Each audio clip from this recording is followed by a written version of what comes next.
Hey, welcome back to Universe X, and I am basically here to break down at least my takes on the red draft box cards. But before I do that, I would like you guys to do me a favor, go into the description and check out EspiraTCG's original spoiler video for the red cards. If you've seen it already, excellent. But I know Bandai's been going around trying to help out content creators and give them an exclusive throttle on new content to, reward them for putting the game out there on their own free time. So if you guys can go there, give it a like, comment on it, watch it from start to finish. Even if you don't have the time to watch it start to finish, put it on mute and let it roll from start to finish. That way, the viewer retention can actually stay up instead of just looking like somebody looked for 3 seconds then turned it off.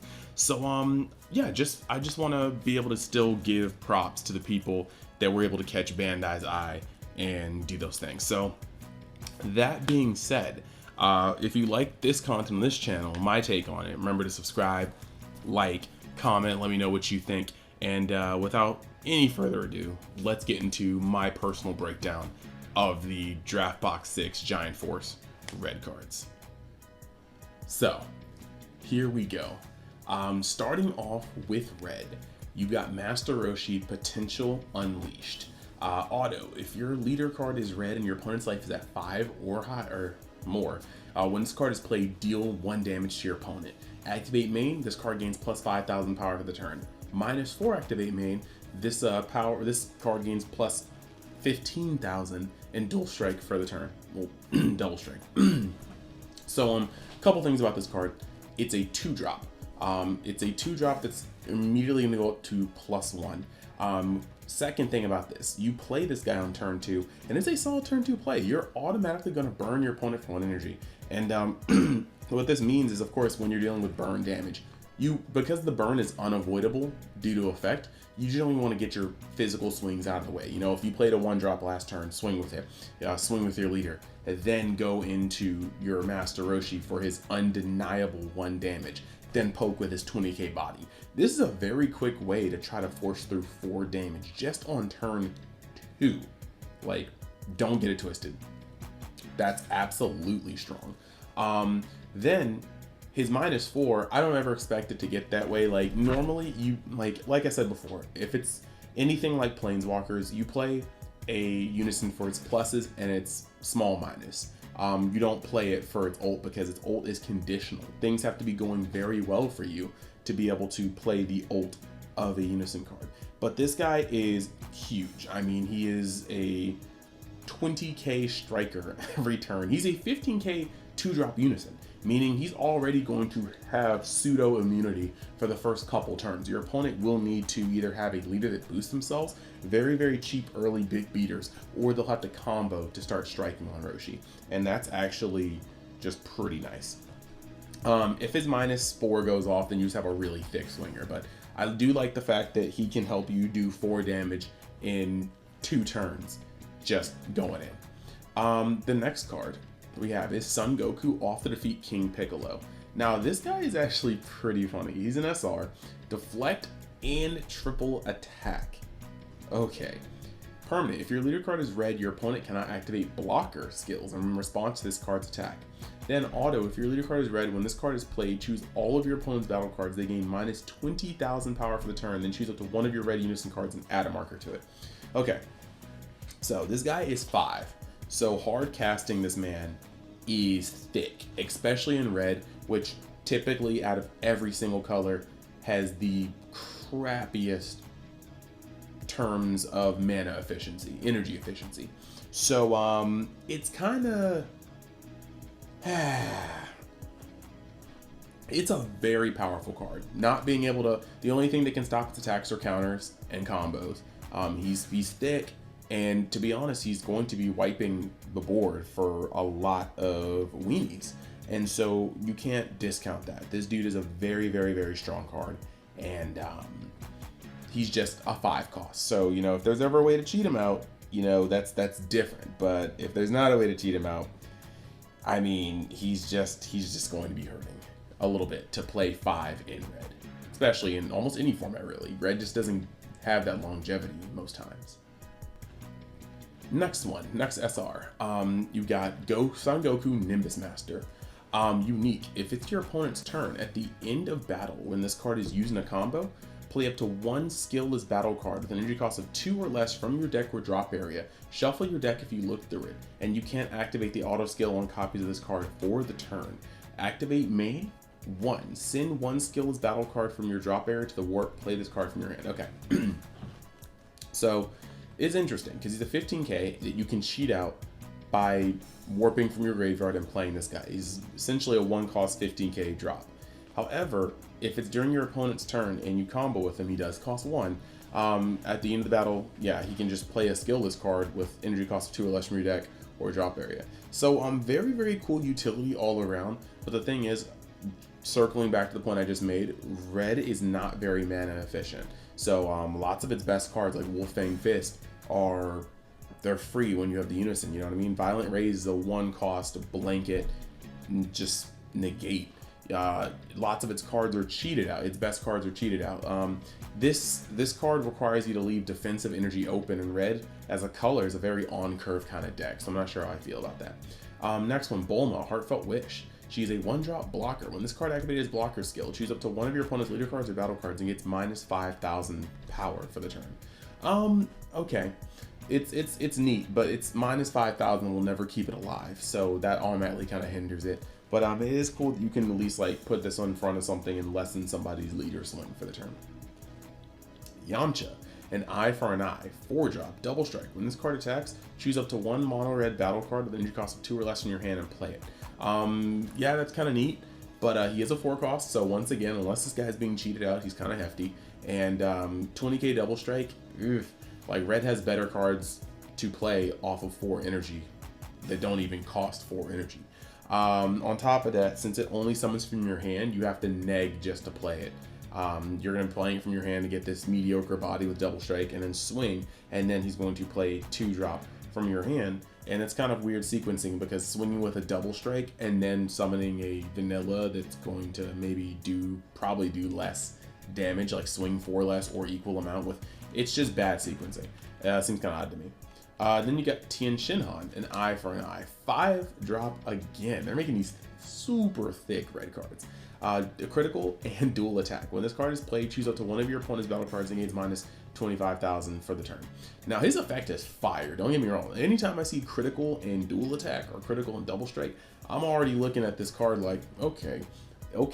But alas, it is a 5-drop in red. I can't even express how hard it is. Like unless this card gets spat out by another card, I am not tapping 5 in red for a card that does not read deflect wins you the game. Master Roshi, he's just a vanilla 20k. You got Master Shin, he's the vanilla 1k, I like the flavor, and you got Muay Taito, he's the vanilla 30k. So I kind of like that Dragon Ball theme going on there, but what I don't like is the OCD that's being aggravated because they have the 1 after the 2 but before the 3. They should have been cascading order. You've got Kami, Lord of the Lookout, 1-drop auto. If your leader card is red, when this card is played, you either draw a card or you add a unison marker. Now, until we have, like, especially with unisons only being at 1 on field at a time, I'm not sure if we can ever have a unison deck that is so strong on unisons that we need to have cards like this. However, if Bandai does its thing and makes a unison that's so broken you can't even, like, the whole point of the game is getting this man to max and then just busting it.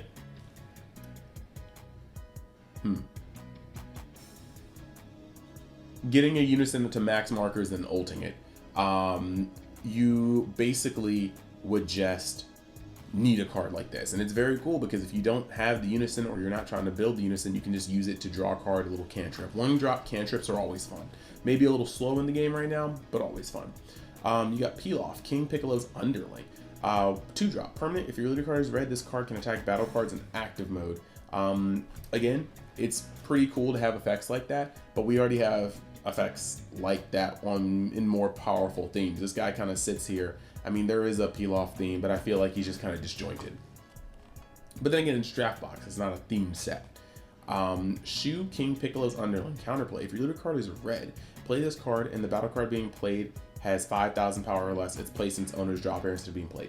Now this is a really weird card because this is one of those cards where depending on the format, this card could be king. Depending on the format, this card could just be a worthless, just common. Any format where we have like a deck that just does mad 1-drops, or maybe a deck that has a 1-drop enabler for a combo that they play multiple times, this is actually going to be wonderful. Like actually really, really strong. And because it says it's placed in its drop area instead of being played, that stops coming to play auto effects. So let's say Majin Vegeta aggro became like the best deck in the game. Going first in red, you could play this card or have this card waiting in hand, and they would have to play Majin Buu's ball or bust because they can't risk playing their just 1-drop Babidi. So I think this card is cool. It's a card that I feel like you just have 4 of, just waiting, collecting dust until it's relevant.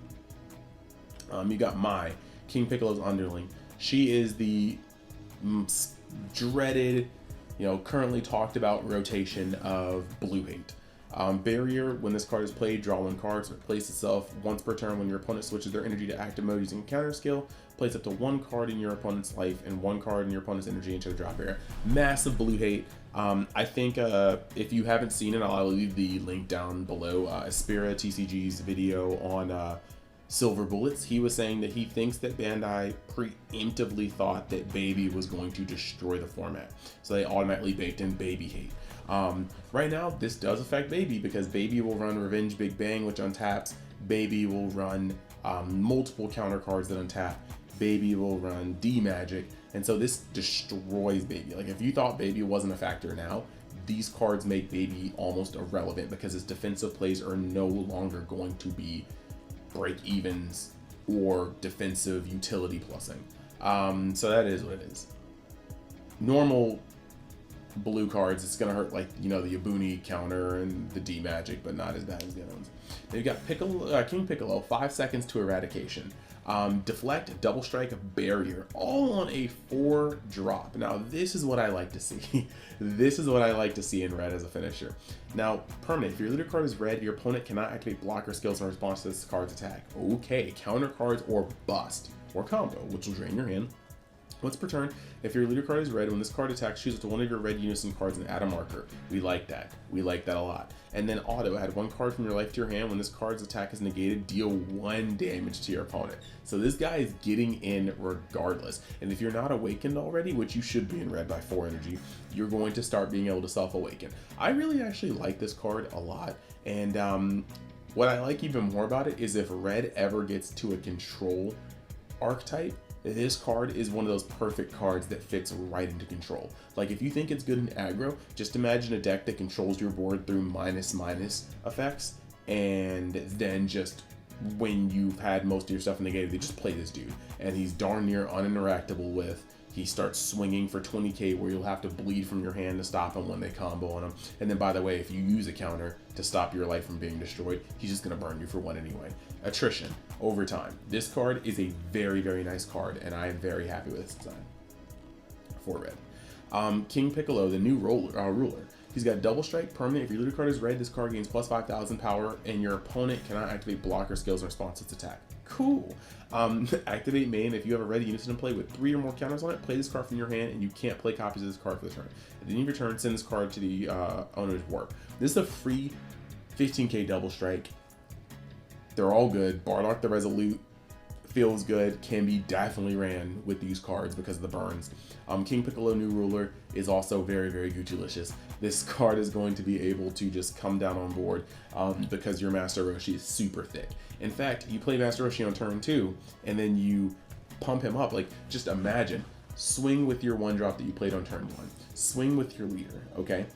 Play your Master Roshi. He's got 2 counters, burns your opponent down to 3. Plus him, swing. He swings for 20,000, okay? After he swings for 20,000 and maybe gets a hit in, you drop this dude for free. You swing with this dude for free. And he's a double strike 15, but you can combo on him, Let's say you actually have Bardock the Resolutes too. Okay, he's going in as well. So this is pretty wonderful. this is a very, very red feeling thing. And if they're not going to give them energy efficiency, they're trying to give them free cards, which can get dangerous. But with all of them being 15Ks, the free ones at least, between Bardock the Resolute and King Piccolo New Ruler, you're not going to just see your opponent just slam you in the junk with like 30K freebies. It's just not happening. King Piccolo, Yearning for Youth. He's a red card. When this card is played, draw one card. Activate main once per turn. 2 red. If your leader card is red, this card gains 11,000 power and critical for the turn.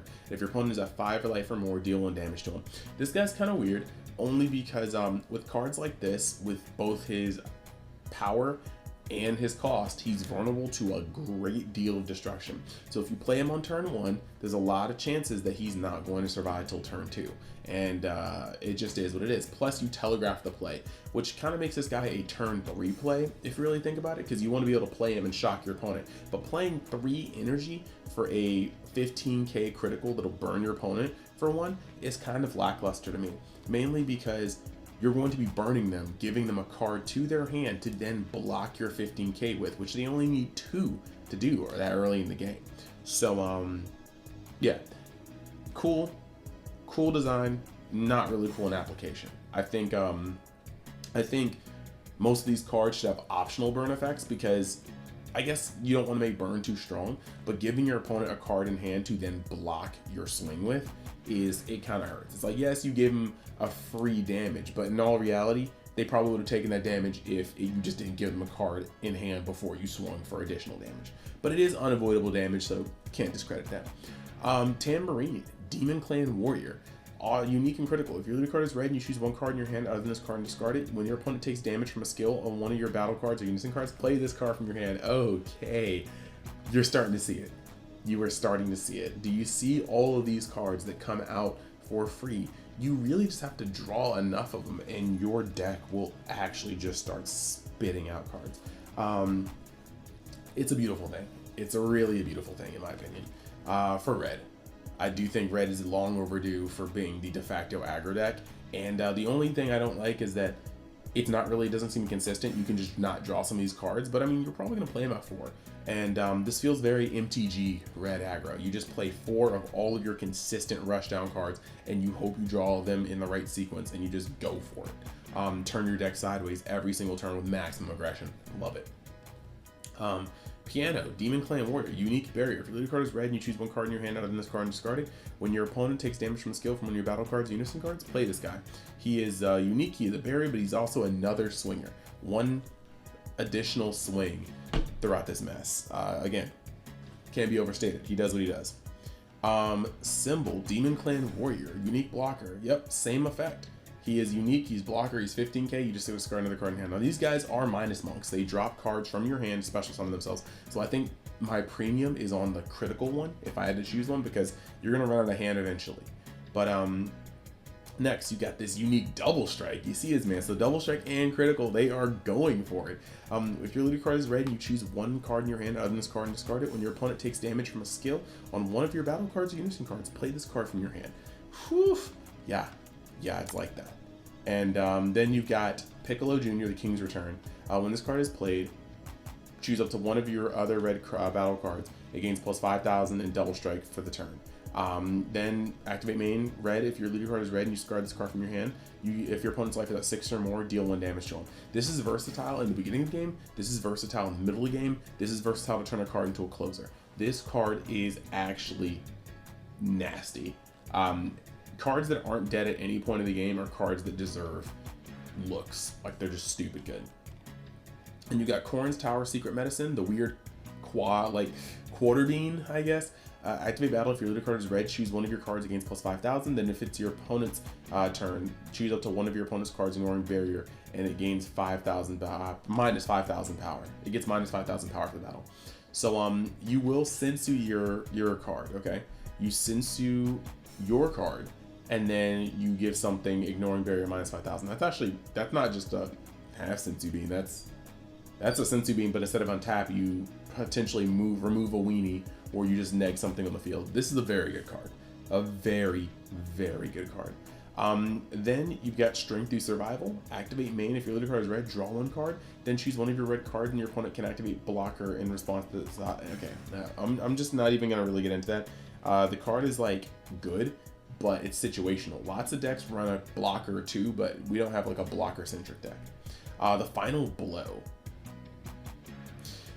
Activate main battle. If your battle card is, or if your leader card is red, you may choose one of your mono red battle cards and negate its non-keyword skills for the turn and give it minus 25,000 power for the turn. If you do, choose up to one of your opponent's battle cards and it gets minus 25,000 for the turn. So this is removal. This is removal, but it may just remove your card. Now, because it says mono red battle cards, I wish it said unison so you can just do it on your unison and just hit remove a marker, but that might be too broken. But you basically are going to sack one of your cards for one of their cards, TBH. And you negate its non-keyword skills for the turn, so even if it has something like recursion, it's not going to work. So, interesting. I'm not quite sure how I feel about it. If I pull it, I'd be sad. Tien Shinhan's Mafuba. Counterattack. If your leader card is red, negate the attack, then choose up to one of your opponent's battle cards or unisons. It gains minus 5,000 power for the turn. This can be a kill spell or a minus marker for a unison. That's just about it. So that is it for red. So there you have it. That's my take on those red cards. I just pretty much went over them because I have to. Got to put that on the channel, but I also just kind of give you my thoughts on each card. I hope you guys enjoyed the content. One more time for the people in the back, please go and check the original spoiler video on EspiraTCG's channel. And also, almost forgot to plug this in. If you haven't already, join the Facebook group for this in the description. It's the largest Dragon Ball Super Facebook group on the planet, and we aim to keep it that way. So thank you guys for watching. Remember to like, comment, subscribe if you like the content, and I will see you the next time inside Join Universe X. Peace.